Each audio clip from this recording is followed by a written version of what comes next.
नमस्कार, स्वागत है आपका। आप देख रहे हैं इंडिया न्यूज और मैं हूं आपके साथ रोहित पुनेठा।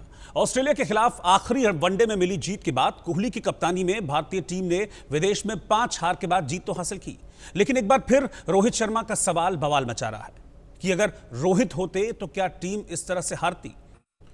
तो रोहित शर्मा के टीम में न होने को लेकर बवाल मचा हुआ है और कई क्रिकेट पंडित और कई क्रिकेट दिग्गज इस बात को मान भी रहे हैं कि अगर रोहित शर्मा टीम के साथ होते तो हो सकता है कि जो नतीजा वनडे सीरीज का आया है उसमें कुछ फेरबदल हो सकता था, इंडिया के फेवरेबल वो हो सकता था। रोहित की गैरमौजूदगी अब कई सवाल खड़े कर रही है। मेरे साथ इस वक्त दो क्रिकेट एक्सपर्ट मौजूद हैं। मेरे साथ राजीव मिश्रा इस वक्त मौजूद हैं, इंडिया न्यूज़ के स्पोर्ट्स एडिटर हैं, और मेरे साथ इंडियन कैप्टन विराट कोहली के कोच राजकुमार शर्मा जी भी हैं। राजीव, पहले आपके पास आ रहा हूं। 3 मैच खेले वनडे सीरीज में और पहले 2 मैच गंवा दिए, लेकिन रोहित होते तो क्या तस्वीर बदली हुई हो सकती थी? क्योंकि अब सबकी जुबान पर यही सवाल भी है। अब इसे सवाल कह लें या इसको एलिगेशन कह लें कि रोहित न जाने क्यों टीम से भी दूरी बनाए हुए हैं, जबकि उनको टीम के साथ होना चाहिए था इस क्रूशियल दौरे में। वो नहीं थे, तो इसीलिए सीरीज में हार का ठप्पा लग गया इंडियन टीम पर।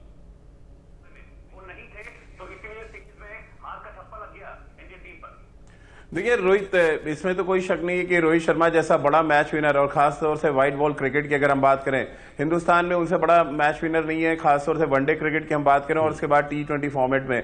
अब दूसरा मुद्दा यह है कि वो टीम के साथ क्यों नहीं है। देखिए, अगर वो मुंबई इंडियंस के लिए फाइनल खेल सकते हैं, उसके बाद सिलेक्टर्स उनका एक फिटनेस टेस्ट भी लेते हैं, और ये लगातार खबर हम इंडिया न्यूज पे दिखा रहे थे कि रोहित शर्मा पूरी तरह से फिट है, लेकिन कुछ अंदरूनी कला की वजह से वो ऑस्ट्रेलिया दौरे पे नहीं गए। अब ये अंदरूनी कला क्यों नहीं दूर की गई? रोहित शर्मा जैसा बैट्समैन क्यों नहीं ऑस्ट्रेलिया पहुंचा, या खुद रोहित शर्मा ऑस्ट्रेलिया नहीं जाना चाहते थे? ये सब कुछ सवालों के घेरे में है। और रोहित जो कुछ रिपोर्ट में हमने दिखाया उसमें 100% सही है, क्योंकि अगर आप ओपनिंग देखें 2019 याद करें, डेविड वार्नर ऑस्ट्रेलिया टीम में नहीं थे, ऑस्ट्रेलिया वो सीरीज 2-1 से हार गया।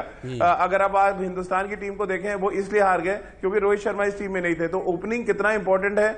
हमेशा कहा जाता है ना कि नींव मजबूत है तभी आप इमारत बड़ी कर सकते हैं, लेकिन यहाँ पर नींव ही नहीं थी, एक तरह से हम कह सकते हैं। और ये नींव हटाने का काम खुद रोहित शर्मा ने किया या बोर्ड की तरफ से लापरवाही हुई, ये अभी तक क्लियर नहीं हुआ है। लेकिन मुझे जो एक संदेश देना है वो रोहित मैं देना चाह रहा हूं कि कभी भी कोई भी खिलाड़ी खेल से बड़ा नहीं हो सकता। यहां पर मुझे लग रहा है कुछ ऐसी परिस्थितियां बन रही है जहां पे ऐसा लग रहा है कि खिलाड़ी जो है वो खेल से बड़ा हो गया है। यानी कि हम बहुत ज्यादा चर्चा कर रहे हैं सडनली रोहित शर्मा की, इसके बनस्पत की हमें ये देखना चाहिए कि हमारे पास ऑप्शंस क्या थे और हम उनके साथ जाके मैच जीतते।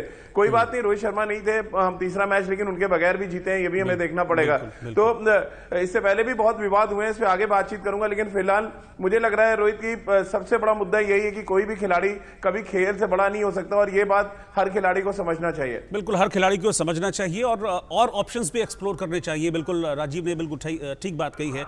मैं राजकुमार शर्मा जी के पास चलूंगा। राजकुमार जी, एक कम्युनिकेशन गैप की बात सामने आ रही है। विराट कोहली भी इस बात को कह रहे हैं कि कम्युनिकेशन गैप था इंटरनेशनल लेवल पर। जब आप क्रिकेट खेल रहे हैं, आप विदेश क्रिकेट खेलने के लिए जा रहे हैं, और ये कम्युनिकेशन गैप अगर सामने निकल कर आता है तो फिर ये बहुत बड़ा रीजन है चिंता का। विराट ये कह रहे हैं कि उनको पता ही नहीं था कि रोहित अवेलेबल नहीं हो पाएंगे इस सीरीज के लिए। तो ये बहुत बड़ा चिंता का विषय है कि इतना बड़ा कम्युनिकेशन गैप होना।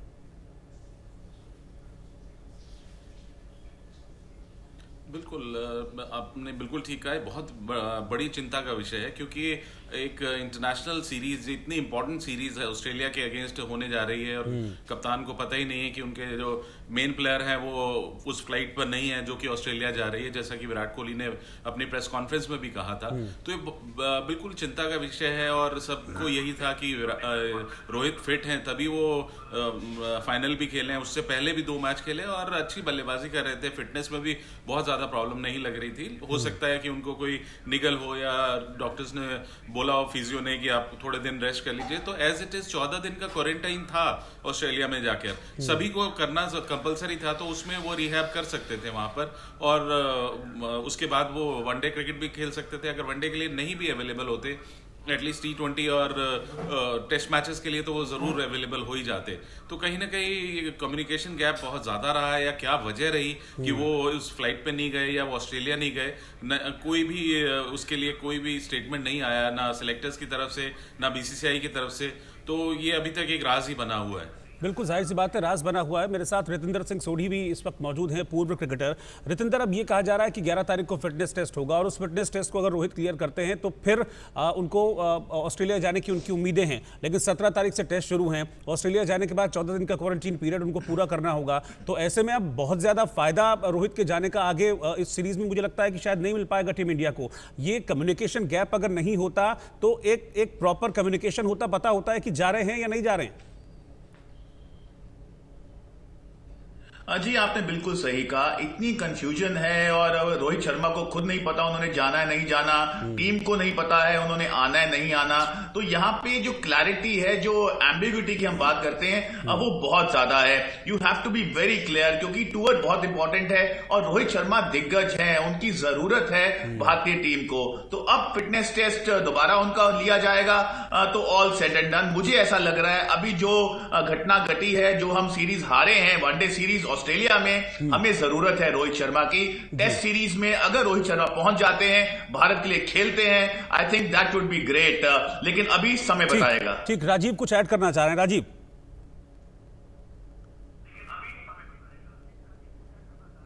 देखिए, यहाँ पर बार बार कम्युनिकेशन गैप की बात हो रही है रोहित। मैं थोड़ा सा क्लियर करना चाह रहा हूँ, अगर बीइंग अ क्रिकेटर आप देश के लिए खेलना चाहते हैं और आप फिट हैं और अगर आपसे सिलेक्टर्स बात नहीं कर रहे हैं, आपके बीसीसीआई के अधिकारी बात नहीं कर रहे, आप खुद कप्तान से बात कर सकते हैं कि मैं फिट हूं और मैं ऑस्ट्रेलिया आना चाहता हूं। उसके बाद अगर विराट कोहली बात नहीं करते सिलेक्टर्स से या टीम मैनेजमेंट बात नहीं करती यहाँ पे बोर्ड से, दिन समझ में आता है। यहाँ तो ना तो इनिशिएटिव बोर्ड की तरफ से लिया गया है और ना ही इनिशिएटिव रोहित शर्मा ने लिया है। तो जितनी गलती मुझे लग रहा है बोर्ड की तरफ से है, उससे कहीं ज्यादा गलती रोहित शर्मा की। वो फाइनल खेल सकते हैं लेकिन वो कम्युनिकेट नहीं कर सकते, बीसीसीआई सेलेक्टर्स को नहीं कर सकते या कप्तान से बात नहीं कर सकते।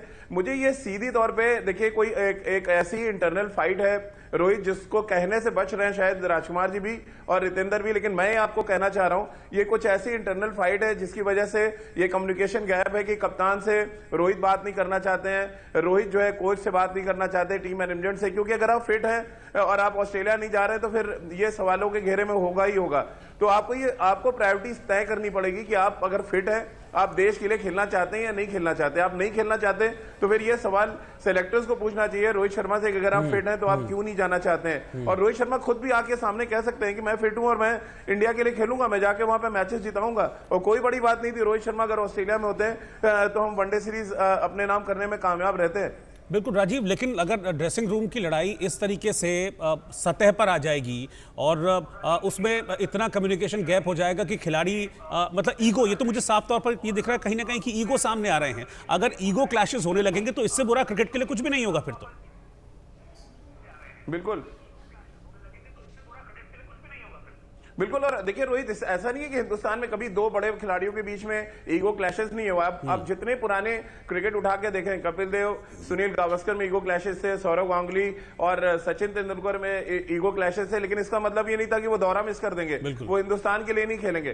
पहली प्रायोरिटी आपकी क्या है? पहली प्रायोरिटी आपकी अपनी कंट्री के लिए खेलना, कंट्री को सर्व करना, और उसके बाद सारी चीजें सेकेंडरी हो जाती हैं। यहाँ पर ये बड़ी दिक्कत, आप देखें ना कितने बड़े बड़े, आपने भी रोहित बहुत मैचेस देखे हैं, आपने भी देखे हैं कि इतने बड़े बड़े प्लेयर हुए हिंदुस्तान में, और एक ही एरा में अगर दो बड़े प्लेयर आए तो ये जाहिर सी बात है आपके अंदर ईगो क्लैशेस भी होंगे और बहुत हेल्दी कंपटीशन भी होगा, दोनों चीजें होती हैं। लेकिन इसका मतलब ये नहीं कि आप टीम का साथ छोड़ दें, आप टीम के लिए ना खेलें या सिलेक्टर्स नुकसान पहुंचाएं।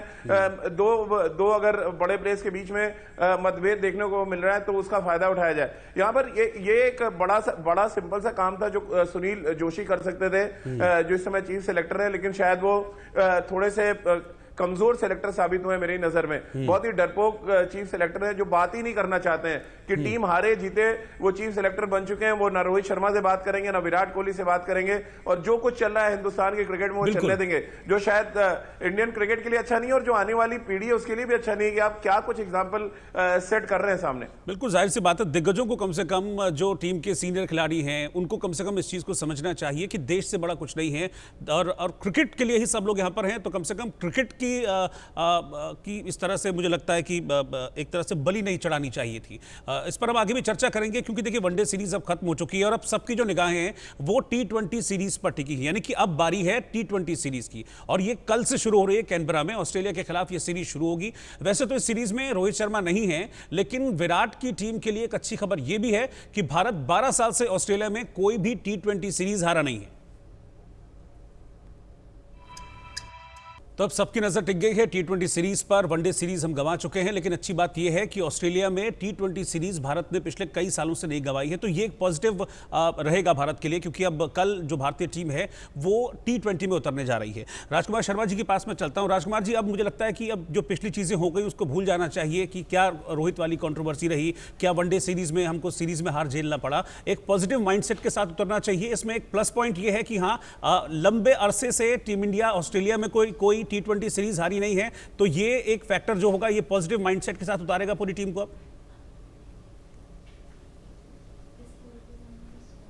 बिल्कुल रोहित, ये बहुत अच्छा पॉइंट आपने कहा कि एक पॉजिटिव माइंडसेट के साथ भारत को इस सीरीज में उतरना होगा।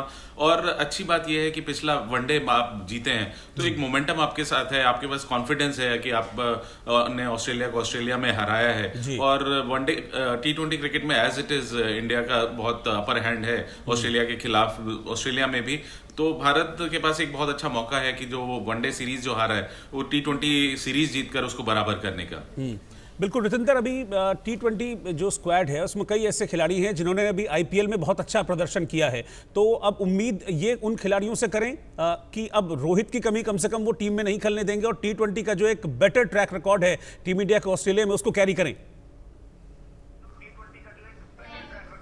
जी हाँ, सबसे पहले हमें मानना होगा कि रोहित अवेलेबल नहीं है। अगर हम बात करते रहेंगे रोहित शर्मा होते या ना होते तो भारतीय टीम कहीं ना कहीं कश्मकश में रहेगी, अच्छा नहीं कर पाएगी। तो ये मौका है यंगस्टर्स के लिए, और यंगस्टर्स ने वनडे सीरीज में मौके को नहीं बुनाया है। अब बड़ा मौका है T20 के लिए। आपने सही कहा, IPL खेल के हमारे लड़के आ रहे हैं, T20 फॉर्मेट खेल के आ रहे हैं। श्रेयस अय्यर ने बोला था कि हम T20 खेल के आ रहे हैं 50 ओवर में, इसलिए हमारा ज्यादा फॉर्म नहीं दिख रहा है। तो मैं उससे एग्री नहीं किया हूं, लेकिन श्रेयस अय्यर के लिए अब यह है कि T20 उनका फॉर्मेट जिसमें वो फॉर्म में है वो आ गया है, तो रिस्पॉन्सिबिलिटी लेनी होगी। और कहीं ना कहीं पहला मैच सीरीज का हमेशा इंपॉर्टेंट होता है और भारत को सतर्क रहना होगा।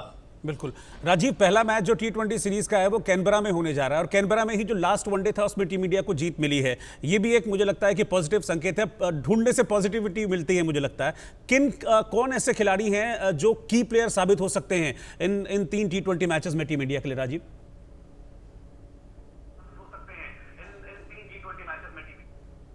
देखिए, मेरे लिए हमेशा से पहले 6 ओवर और आखिरी के 4 ओवर बल्लेबाजी में और पहले 6 ओवर और लास्ट के 4 ओवर गेंदबाजी में, मैं तो T20 फॉर्मेट का बड़ा सिंपल सा फॉर्मूला लेके चलता हूं रोहित। और पहले 6 ओवर में अगर आप देखें तो शिखर धवन, मयंक अग्रवाल ऑप्शन है और के राहुल मुझे लग रहा है ओपन करेंगे। तो के राहुल के लिए बहुत बड़ा मौका है ये, क्योंकि वनडे सीरीज में वो अच्छा नहीं कर पाए हैं। उनसे उम्मीदें की जा रही हैं कि जिस तरह की ओपनिंग स्टार्ट उन्होंने दिया है IPL में, वो शिखर धवन के साथ एक बड़ा स्टार्ट देंगे। और इसके बाद कप्तान के इर्द गिर्द बल्लेबाजी घूमती है, लेकिन मेरे लिए ट्रम्प कार्ड जो होंगे, एक टॉप ऑफ द ऑर्डर के राहुल हैं और बल्लेबाजी में हार्दिक पांड्या।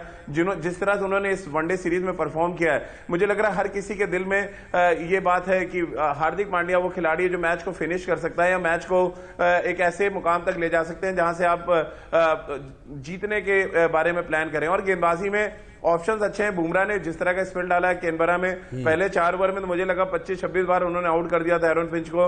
उनकी अगर किस्मत होती तो 5-6 विकेटें ले जाते हैं। तो बड़े लंबे अरसे के बाद वो अच्छे फॉर्म में दिखे। वॉशिंगटन सुंदर एक अच्छा ऑप्शन आपको मिलेगा।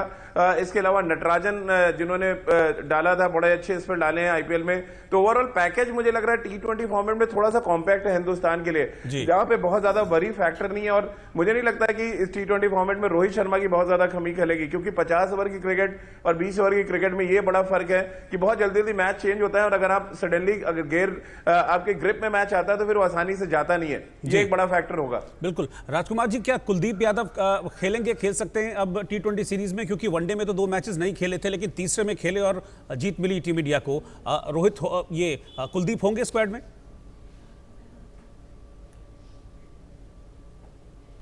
मुझे थोड़ा मुश्किल लगता है एक प्लेइंग 11 में कुलदीप का होना। और मुझे लगता है कि शायद जो एस्टैब्लिश्ड बॉलर हैं T20 के, चहल और रविंद्र जडेजा, वो दोनों को शायद पहले प्राथमिकता दी जाएगी, क्योंकि उनका प्रदर्शन काफी अच्छा रहा है IPL में भी। तो IPL में कुलदीप यादव बहुत ज्यादा मैचेस खेले भी नहीं है, तो मुझे लगता है कि उनसे पहले ये दोनों बॉलर्स खेलेंगे। ठीक है, आप सभी का बहुत बहुत शुक्रिया हमारे साथ जुड़ने के लिए और इस चर्चा में शामिल होने के लिए। तो कुल मिलाकर ये है कि अब वनडे में जो हुआ सो हुआ, लेकिन ये अच्छा है कि वनडे में जीत के साथ टीम ने सीरीज को क्लोज किया और अब ये उम्मीद की जा रही है कि जो अब T20 सीरीज है जो कल से शुरू होने जा रही है उसमें एक नए और पॉजिटिव माइंडसेट के साथ टीम इंडिया उतरेगी और इस सीरीज में जो अपना एक ट्रैक रिकॉर्ड है, जीत का जो रिकॉर्ड है, उसी जीत के ट्रैक पर, उसी जीत के रिकॉर्ड पर टीम इंडिया इस सीरीज को आगे बढ़ाएगी। फिलहाल एक ब्रेक के लिए रुक रहे हैं।